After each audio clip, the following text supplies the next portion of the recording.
Do you love reading predictions every year in January?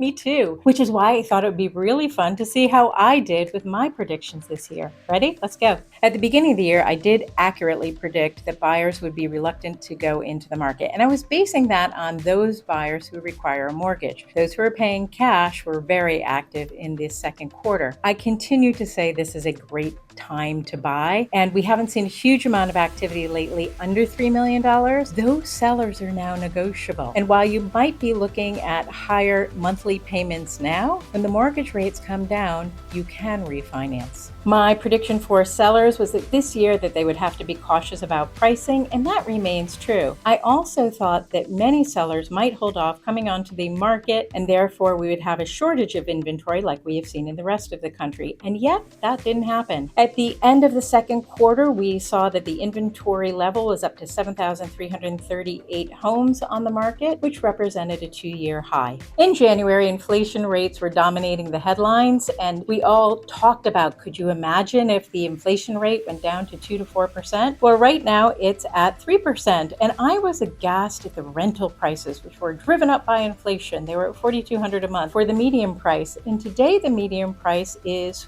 $4,500 a month. And that has not been driven solely by inflation. It's also been driven by demand. At the beginning of the year, with mortgage rates at 7%, I was doing my best to help my sellers and my buyers get deals done by widely sharing information about a certain bank that was offering up to 2% off the prevailing rate in certain neighborhoods. Unfortunately, that bank was First Republic, and they collapsed in March, so that option is no longer available. However, we continue to find solutions for buyers and sellers to get deals done, and one of them is our long-standing go-to mortgage broker who can shop around and help you find the right deal for your particular situation. So ask me about them today. My pricing prediction, I'll be honest, I waffled a little bit because I wasn't sure at the beginning of the year if prices were going to moderate or come down. What we saw at the end of the second quarter is that both the median price and the price per square foot came down by 2% compared to last year. Now, there's a number of things that went into that number. The first is buyer below $2 million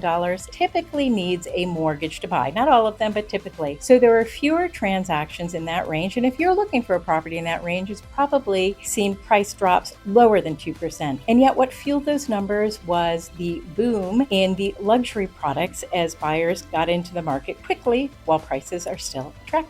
If you are curious about harnessing any of these trends for your success strategy, reach out to me today.